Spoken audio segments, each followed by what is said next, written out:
Welcome to the Becoming You show with me, your host, Leah Rowling. Do you believe you are capable of choosing your future?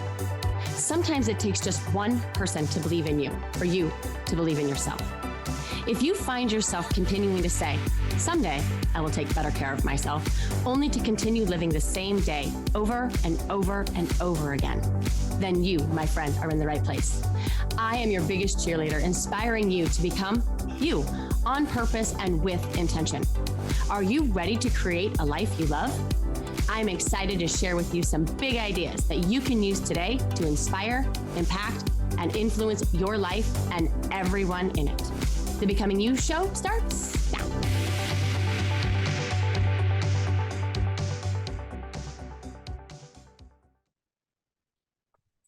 My friends, I hope you had an amazing holiday. I know sometimes the holiday brings together family in a way that is fun and exciting, and well, other times it creates tension and anxiety and necessitates the need for boundaries and lots of mind management.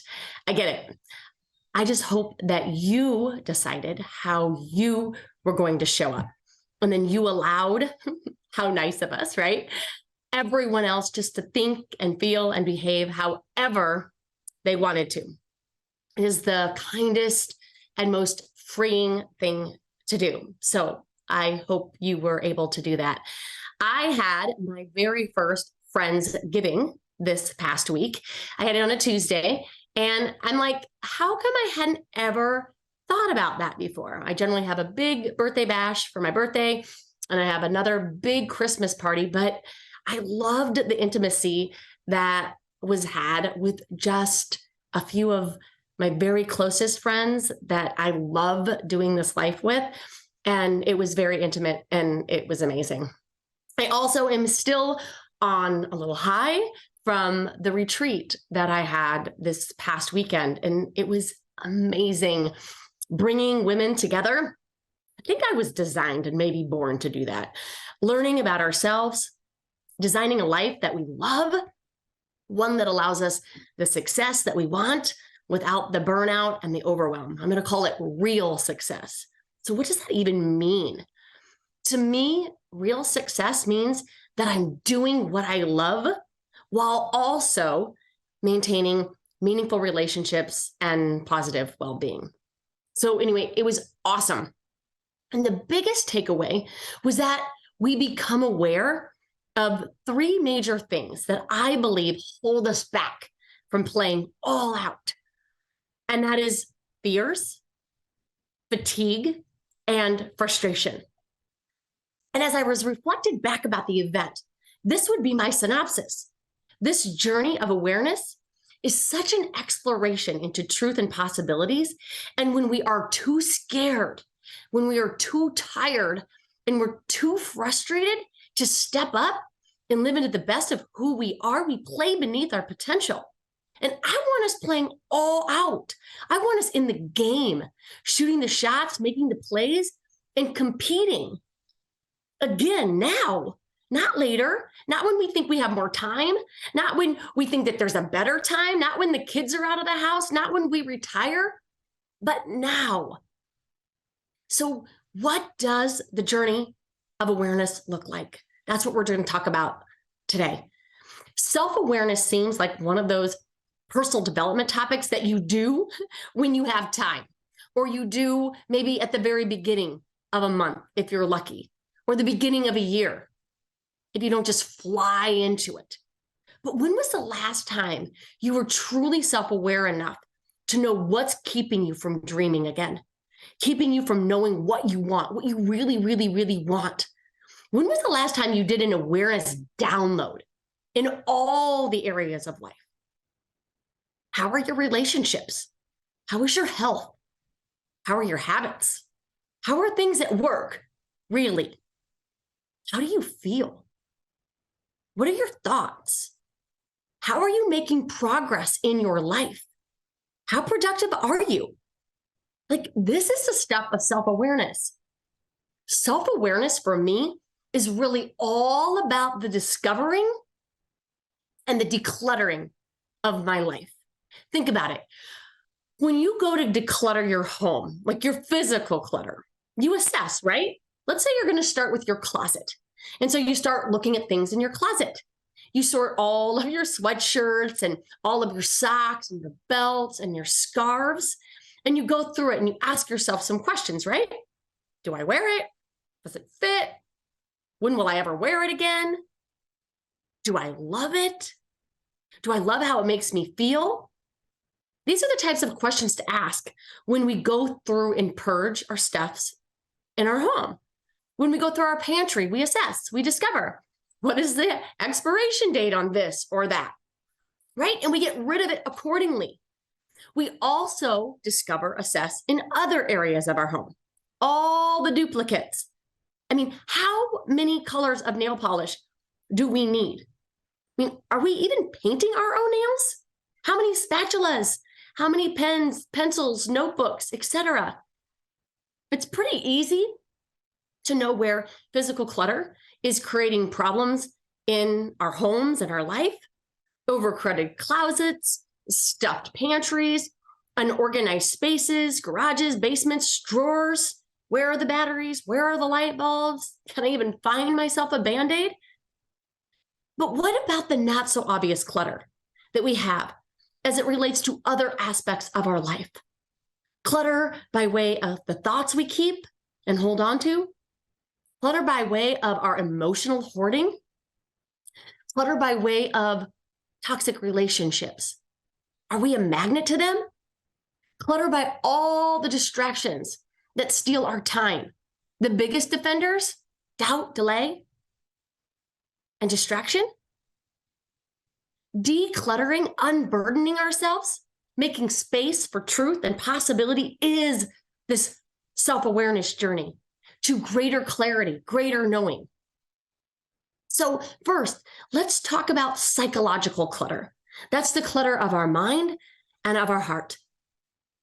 So our thoughts are the stories that either help us win the day, win the week, win the year, or they keep us stuck in uncertainty, insecurity, and overwhelm. When you think about how you would tell your story, is it one of triumph, courage, discipline, and effort? Or is it in doubt, pity, and a whole lot of shitting?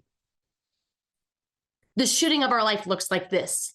My life should have been better. I shouldn't have had a father that walked out on my life. I should have had a nicer sister. My brother shouldn't have been sick. The boy that I liked should have liked me back. The boy that pushed me against the lockers in 4th grade shouldn't have done that. I'm sure we all could spin our stories to support whatever narrative you want. But I want you to think about whether or not your story you spin is one of tragedy and heartache, or is it one of inspiration and growth? I want you to love your story. I want you to wear it with honor and pride for all that you have been through, all that you have endured, all that you have done.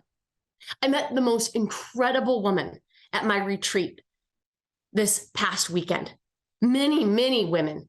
Their stories were heart-wrenching. I can't even imagine one person enduring the lot of all of it. And yet they did. And they used all the adversity and they turned it into assets, opportunity to strengthen their resolve and their grit. The stories we tell ourselves either reinforce our misery or inspires our capability. We just get to choose. Here's what I know. Whichever story you are telling about your past will be prophesized into your future. I just want you to love the story. You are the author of it. You can choose to rewrite it. Yes, you can rewrite your story however you want without changing situations, without changing circumstances. I promise you, I could write a very sad, self-pity, woe is me story about my life. Or I can write one of redemption and strength and courage.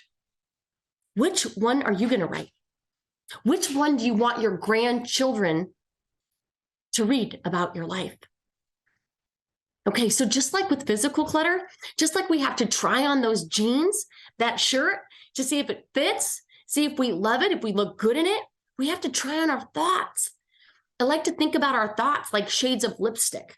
Does this look good on me? Does it make me feel good? Do I feel confident in it? If yes, it's a thought, a lipstick shade we want to keep. And if it's not, we might want to retire the thought. So the next part of this psychological clutter is that of emotions. When we think about emotional awareness, it is really important to think about us and understand three things. The first is around clean pain and dirty pain. I learned this from Byron Katie. Knowing this is everything, you guys. She talks about clean pain and how it leaves you clean pain leaves you better. It's inappropriate, mature pain. It guides you to the other side of the emotional realm, where you will be able to find curiosity, compassion, love there. Dirty pain leaves you bitter. It leaves you stuck and frustrated, resisting what is. I was working with a client just this past week, and she was sharing with me about Thanksgiving plans and how it was going to be the same. It wasn't going to be the same this year. Kids were off to college. Dynamics of the house had changed. Grandparents were choosing to do something entirely different. And my client was frustrated, upset that they were choosing to not partake in the traditions of past, the traditions that they had as a family that they partook in. This frustration and bitterness, thinking that they should be doing it differently, was disconnecting her from them and from reality. You see, reality says they're not going to participate. And when we resist this reality with our judgment and shoulds, we find ourselves in a pool of dirty pain. This does not leave us better, rather bitter, because you see, what we don't accept, we judge, and we feel our judgment. The subject of our judgment does not. So in this case, the frustration was dirty pain, and it kept my client in a pool of discontent and disconnection and disbelief. She asked, "Oh, so I'm just supposed to think that it's okay that they choose not to follow decades of tradition?" And I reminded her that acceptance does not mean approval. It is the non-acceptance piece that leaves us bitter in not getting our way, which can sometimes lead to an all-out temper tantrum. It can resemble childlike behavior, throwing fits, getting super defensive, slamming doors, raising voices, hands and fists. I'm not suggesting my client did any of that, but this is the behavior that dirty pain fuels in so many of us. I asked my client, what would acceptance of this look like? What does honoring everyone in the story look like? What would allow her to move through this experience better on the other side? What else is possible to feel? In this particular situation, disappointment was clean. It was honoring her disapproval of choices, but also accepting the choices that were made. The shift allowed her perspective and the clarity in order to choose how she wanted to show up, how she wanted to be, in spite of how others choose to be.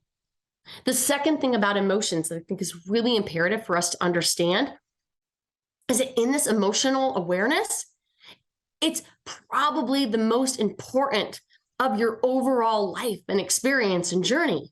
Why? Because most of us are not aware of the 50,000 plus thoughts we have every single day, but we are very aware of what these thoughts create for us, our feelings. Our thoughts create anger and sadness and joy and delight and gratefulness and frustration and fear and overwhelm. And these emotions either shine light on a fulfilled need or an unmet one. And by understanding that feelings are our teachers, indicators of something that we should reflect on and better ourselves by, they become our wisdom. Yet for so many of us, we forget the brilliance in them. And instead we use them as dictators that something has gone wrong, terribly wrong. And then we defend in frustration and envy and anger and discontent. I also want you to think about feelings in the now. There's no past feelings. There's no future feelings. This awareness also life-changing. To know that nothing from my past could make me feel anything without my permission in the now, meaning no matter what has ever happened to me in the past, it can't affect me. It can't make me sad, bad, upset, disappointed without me having a thought about it in the now moment. This is also true for the future. My mom would always call me a worrywart. She said that if I wasn't worrying about something, I wasn't breathing. Worry turns out to be an incredibly unnecessary emotion. And what I have allowed myself to do is, instead of borrowing a bunch of trouble from my future with needless worry, I allow myself to worry when warranted, not a moment before. This type of awareness allows you to be present more often, more consciously choosing how you feel, how you want to feel, what would serve you the best in this situation. So can we sort our emotions like we do our jeans or our shirts? This shirt looks amazing on me. I think I'm going to keep wearing it often. Emotions like that for me are curiosity. Curiosity for me are like my very favorite pair of black leggings. I mean, I never put on my black leggings and think that they're not amazing. Super cozy. They make me feel comfortable. Curiosity is that for me. And I want you to know what emotions you love, which ones you look good wearing, and choose them for yourself on purpose. This is the work of personal self-awareness. The next area of self-awareness is that of our behaviors. Behaviors. What are you aware of as it relates to your habits? Ones that you might want to start that will move you closer to your goals. Ones that you might want to stop as it is sabotaging progress on your goals. Ones that you are continuing to do that we forget about and chalk up to an obligatory responsibility and wonder why it is that we feel so resentful and bitter. Friends, we must acknowledge ourselves for all that we do. I hooked up my future me, which is my now me, last year, when I was unpacking all the Christmas stuff. Just yesterday, I put up all my Christmas stuff. When I packed it up last Christmas, I left a little note for myself. The note was in a bin, and it was in the bin of all of the garland that I put on my banister. It was my mom's job, not because she loved it, but because I didn't. Since she has passed, that has always been the part of putting up all of my Christmas decorations that I don't love. I don't want to do it. And I hooked myself up with a note. The note said, "Dear Leah, I love you. You got this. Mama's going to be right by your side the whole time. Merry Christmas, girl. I'm so proud of you." I tell you what, when I opened up that bin, I was so grateful for that note. I had totally forgotten about it. I want you to think about yourself with you in mind. How can you hook up your future? How can you think of your habits with that in mind? How can you forgo some immediate gratification in the now to hook your future you up? That might look like getting in that workout when you don't want to. It might look like you not eating that cookie when you do. It might look like you writing you a note that offers up support and love and kindness and compassion. What would it look like to better hook up your future you? Because your future you will be your now you, like right now. Even just a minute ago, 2 minutes from now is hooking up your future you. What habit do you love that you want to continue to do? And if they're not serving you, if they're not hooking up your future you, they are crowding your possibilities. If you don't love them, can you just choose to bag them up and put them out to the curb? The next awareness is time. How are you spending your time? We lose so much time to doubt, not knowing what to do. And we spin in confusion in the miserable maybe, thinking someday I will know. And you're never going to get close to knowing until this day when you decide that not knowing isn't an option for you. It's your responsibility. And I promise you, the not knowing what to do is 100% cured when you know who you are. Delay. How often do we push our progress, our wants, our life, our happiness to the next Monday, to the next year, until decades later when we realize that we're not any further along? I did that for me. I don't want you to make that same mistake for you. Distraction. How much time do we spend in distraction? Unfocused activity that does not move the needle, make progress, or tap into our potential. On average, my friends, people are spending an hour minimum in distractions, scrolling social media, opening up useless emails, shopping unconsciously. Now, 7 hours a week does not seem like very much, but you extrapolate that out into a month, that is 28 hours a month. Over a year, that is 336 hours a year.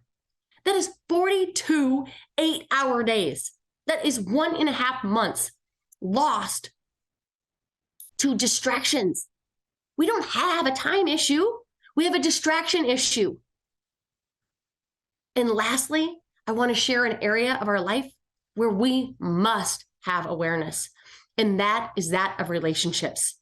Awareness in how we show up, what we do, what we don't do, whether we people please or boundary. Awareness in this area of our life is critical to whether or not we will have meaningful, loving relationships, or if we just suffer in judgment and resentment. I was recently working with a client that had set some really strong boundaries with her dad. The dad didn't respect her requests for privacy. Everything that he needed was urgent, and she'd been dropping everything that was important to her to meet the needs of him.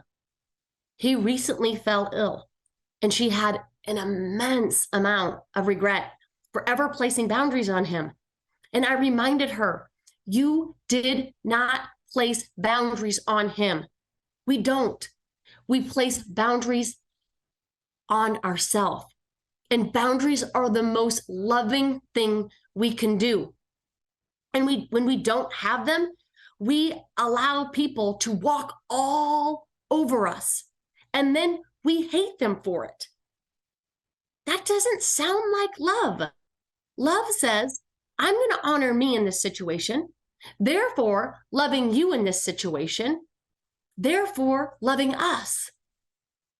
I love this journey to awareness, knowing what thoughts fit us, knowing what feelings we wear that serve us, knowing the behaviors that hook up our future us,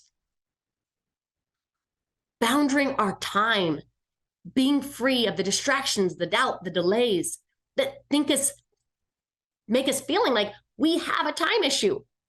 If you've ever thought to yourself, I have so much to do and I don't have enough time. So many of us think that with the holidays approaching. I just want you to be onto yourself. How much time are you spending in doubt and delay and distraction? And I want you just to clean it up. You will find at least a month of your life by doing this work. Think also about relationships, the ones that free us to live it. I love this work. And if you're not already doing this work, I want to invite you to do it with me. I'm launching a couple of new programs in the new year, and I want you to be in them. I've got one if you're feeling stuck in your life. I've got one if you know there's just more, there's just another level of success for you, and you're just not showing, and you're just not sure how to get it. Whether that's more happiness, more money, more success at work, more meaningful relationships. So whether or not you're feeling stuck, or whether or not you're just feeling complacent, going through the motions, but not really fulfilled, I got you. Get on my schedule. Go over to my website at www.leahrolling.com. Contact us, get on a strategy call, and we'll see which of the programs is going to get you the results that you're looking for in the next year. The time is now. I don't want you to wait another month, another year, another decade. Please don't wait 3 decades like I did. I'll see you next week, and hopefully I'll see you in my upcoming programs in the new year. Have an amazing one, everybody. See you soon. Take care. Bye-bye.